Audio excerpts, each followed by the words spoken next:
Hey, America, one more thing while we're on the same topic. I know what some of you might be thinking. You're thinking, well, he's a lefty. I mean, of course he's going to dump on Ted Cruz, right? What about the left? Don't they do this kind of stuff too?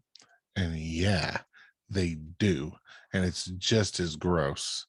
This isn't a partisan thing. This is a quality of character thing that we've got going on in government altogether. And really, I don't think we can even blame them. I think we created this Thunderdome thing ourselves by continuing to vote for these people. And if we want to return politics, maybe not even return, if we want to elevate politics, maybe for the first time in American history, to a level of civil discord where we don't just mudsling at each other, we have to elect the right people in office. So, with that said, I'm going to give you this. Let's remember when Nancy Pelosi did this.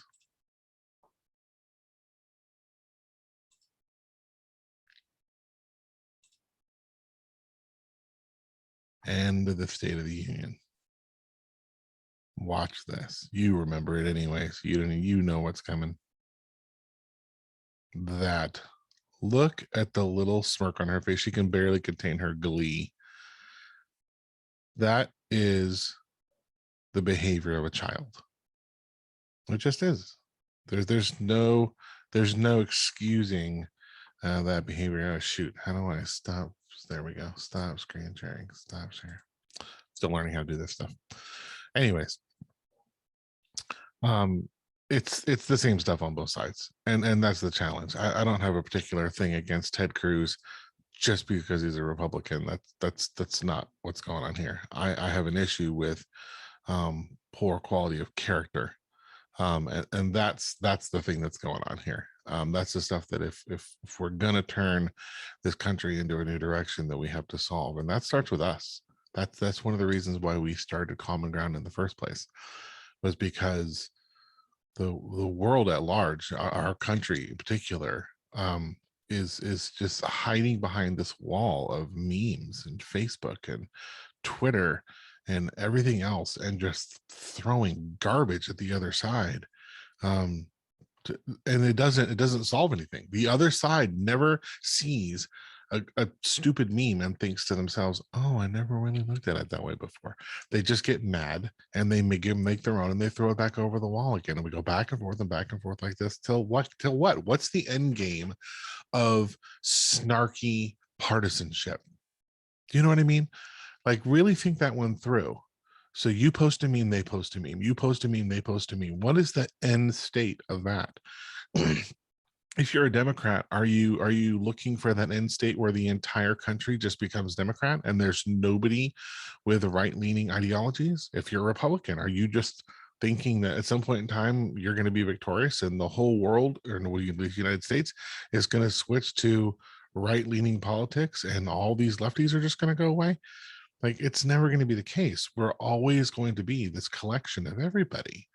And we teach our children better than we behave ourselves on this topic. It's insane to me that we would teach our kids to use their words and to resolve conflict peacefully and to seek compromise and to work together. And then within our theater of politics, we elect people on purpose who don't do those things. We elect the grandstanders. We elect the people that are fun to watch on television. We have turned politics into daytime talk shows. We're a step away from Jerry Springer hosting the State of the Union and chairs getting thrown. We did that. You and I all did that by voting people into office and continuing to support this ridiculous behavior. If we're going to turn a corner, Republicans, if you're going to get meaningful legislation that honors your views, Democrats, if you're going to get meaningful legislation that honors your views, and we're going to do it all together as one United States, which is the goal, I would hope, then we have to come to the table to discuss. There has to be a point where we decide, okay, this arms race of memes has to be over. It just has to be at some point in time. There is no meaningful end game to what we do right now. Not that I can see anyways. So that's it. I just want to make sure that whoever's watching this or listening to this is clear. I'm not looking at this from a partisan perspective. We are the United States of America, and we should at least honor the first word in that, united.